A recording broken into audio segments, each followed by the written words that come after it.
Hello friends, आज हम AutoCAD सीखने वाले हैं। ऑटोकैड में हम बेसिक चीज़ सीखेंगे। चलिए स्टार्ट करते हैं।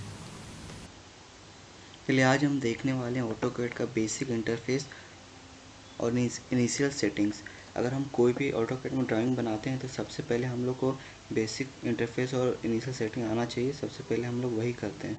तो जैसे मेरे पास 2023 का वर्ज़न है, तो अब इस टाइप का खुलेगा, जहाँ पे यहाँ पे रिसेंट टैब होगा। यहाँ पे ऑटोकैड 2023 के नीचे ओपन न्यू, जैसे न्यू फाइल कोई बनाना है तो हम लोग यहाँ पे न्यू ले सकते हैं। ओपन मतलब रिसेंट का कोई भी यहाँ पे है तो उसको हम लोग खोल सकते हैं। जैसे ड्राइंग 1 है, इसको खोल सकते हैं। जैसे हम लोग न्यू लेके नया बनाते हैं। अभी खुल गया। जैसे कि सबसे ऊपर में टाइटल बार लिखा रहा है ड्राइंग 1, इस ड्राइंग का नाम है और ऑटोकैड 2023। फिर यहाँ पे कुछ टैब्स हैं। क्विक एक्सेस टूल बार है। जैसे यहाँ पे हो गया new, save, open, save, save as. यहाँ पे कुछ बार है और यहाँ पर एक ड्रॉप डाउन मेन्यू है जहाँ पे कुछ मेन्यू है। रेंडर, रेडो, प्लॉट, ब्लैच, clear, match properties, plot view, render, इस सब का कुछ है। फिर यहाँ पे मेन मेन्यू बार है, फाइल, एडिट, व्यू, जहाँ पे जितने भी कमांड बार है हम लोग को यहाँ पे अवेलेबल है, सारे इसमें मेन्यू बार में अवेलेबल है। फिर आता है tabs, home tab, insert tab, parametric tab, view tab, manage. ये जितना भी टैब है इस सब में हम लोग का जितना भी कमांड है इस सब का ही यूज़ करेंगे हम लोग। फिर उसके बाद आता है यहाँ पे, जैसे यहाँ पे दूसरा फाइल ले सकते हैं, ड्राइंग सीट।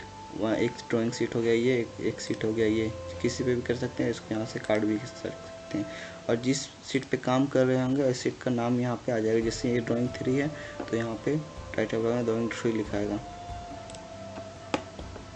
और यहाँ पे कुछ व्यू क्यूब है, इसको व्यू क्यूब बोलते हैं। ये 3D में काम आता है व्यू देखने के लिए। फिर ये हो गया नेविगेशन, ये हो गया नेविगेशन बार, ये जूम आउट जूम इन के लिए यूज़ करते हैं। फिर ये हो गया पैन, जैसे मिडिल माउस का यूज़ करते हैं। मिडिल माउस दबा के इसको हिलाएंगे तो ये हिल जाएगा, इधर उधर जाएगा। फिर ऐसा यहाँ पे कुछ है। और फिर यहाँ पे आते हैं कमांड बार पे। ये हो गया कमांड बार। जैसे हम लोग को कोई भी कमांड देना, ये लिमिट का कमांड देना, तो हम लोग लिखेंगे लिखेंगे हम लोग LIM, तो लिमिट इंटर। तो चलिए आप देखते हैं हम लोग कुछ इनिशियल सेटिंग के बारे में, जो कि बहुत इंपॉर्टेंट है और वो हम लोग को करना ही पड़ता है। तो चलिए स्टार्ट करते हैं।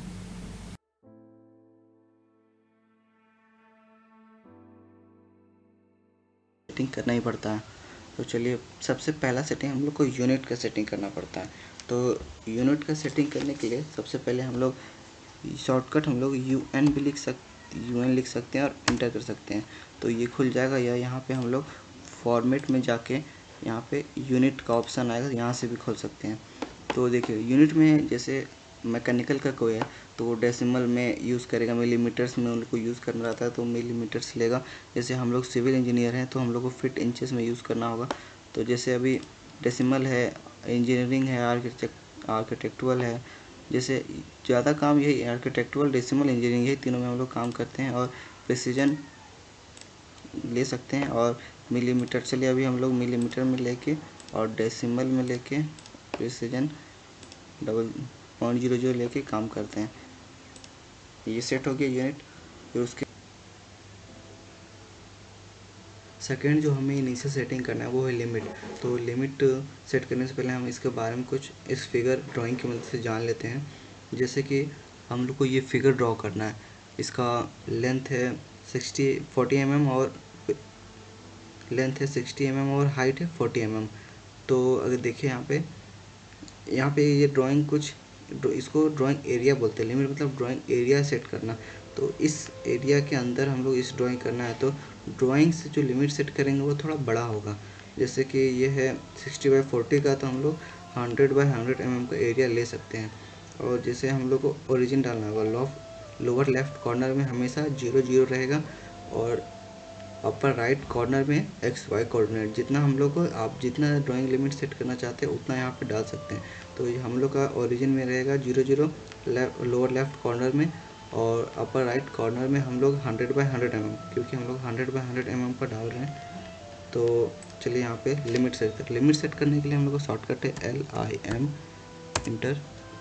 तो यहाँ पे मांग रहा है लोअर लेफ्ट कॉर्नर हम लोग को 0,0 इंटर, और हम लोग को मांग रहा है अपर राइट कॉर्नर तो 100,100 इंटर। अब देखिए हम लोग को लाइन लेते हैं और लाइन ड्रॉ करते हैं, लेकिन ये हम लोग का उतना नहीं दिखा रहा, 100 mm नहीं दिखा रहा, ये 1498 दिखा रहा है। तो हम लोग को एक चीज़ जानना होगा कि उसके हम लोग को सबसे पहले उसके बाद हम लोग को ए इंटर करना होगा। सॉरी, ये पहले यहाँ से बाहर निकल जाते हैं इस कमांड से। उसके बाद ए इंटर करना होगा, ये होता है जूम ऑल। जैसे ये वो दोनों यूनिट और लिमिट सेट करने के बाद ए इंटर दबाना होगा, जूम ऑल। इसका फुल फॉर्म होता है जूम इंटर ऑल इंटर। इससे देखिए यहाँ लाइन हम लोग ड्रॉ करके देखिए 93 मतलब अप्रॉक्स 93 हो रहा है, 100 ये यहाँ पे ऊपर थोड़ा घट रहा है तो 100 हो जाएगा ये। तो इसके बाद हम लोग देखते हैं डोगल कीज़। ये जो यहाँ पे दिया हुआ है ये सब डोगल कीज़ है। यहाँ 2D ड्राइंग के लिए हम लोग का कौन कौन सा डोगल कीज़ ऑन रहना चाहिए ये हम बताते हैं।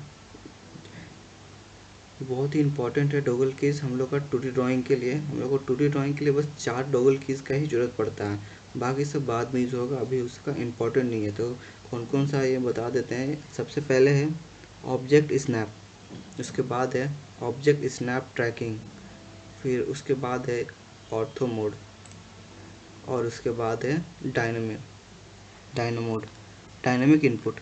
तो ये चारों ऑन रहना चाहिए जब हम 2D ड्राइंग कर रहे हैं।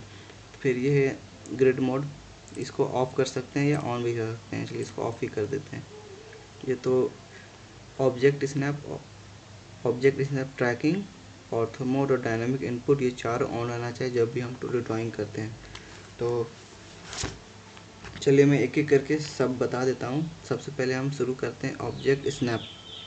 तो ऑब्जेक्ट स्नैप का क्या काम होता है, जैसे कि हम एक लाइन ड्रॉ किए, यहाँ से एक लाइन ड्रॉ कर लिए, तो उसके बाद जैसे यहाँ पे हम लोग इन पॉइंट ट्रैक करना है, तो फिर से हम लोग लाइन ले लेते हैं और हम लोग को इन पॉइंट ट्रैक करना है। तो देखिए ग्रीन बॉक्स आ जा रहा है, बताइए इन पॉइंट है, और यहाँ पे हर पॉइंट ट्रैकिंग कर रहा है, ये ट्रैकिंग के लिए काम आता है। जैसे यहाँ पे एंड पॉइंट बता रहा है, यहाँ भी एंड पॉइंट बता रहा है, एक ग्रीन हो गया, ये सारा एंड पॉइंट बता रहा है। जैसे हम लोग सर्कल लेते हैं, यहाँ पे एक सर्कल ड्रॉ करते हैं, तो हम लोग को यहाँ पे एक लाइन ड्रॉ करना है सर्कल के ऊपर। तो देखिए यहाँ पे सेंटर पॉइंट बता रहा है ग्रीन करके, और फिर यहाँ पे ये भी बता रहा है, और यहाँ पे भी पॉइंट बता रहा है, फिर यहाँ पे भी पॉइंट बता रहा है। तो इसका काम यही होता है कि स्नैप पॉइंट दिखाता है, ये पॉइंट दिखाता है लाइन के अंदर, जितना भी एंड पॉइंट है, सेंटर पॉइंट है, टेंजेंट पॉइंट है, ये सारा पॉइंट ये ऑब्जेक्ट पॉइंट ये दिखाएगा, ऑब्जेक्ट स्नैप दिखाएगा। और इसमें बहुत सारा सेट ये सब भी होता है, and point, mid point, centre point, ये सब दिखाता है। सबको ऑन रखना है, जैसे सबको ऑन रखिए, सबको ऑन भी कर सकते हैं, ऑफ भी कर सकते हैं।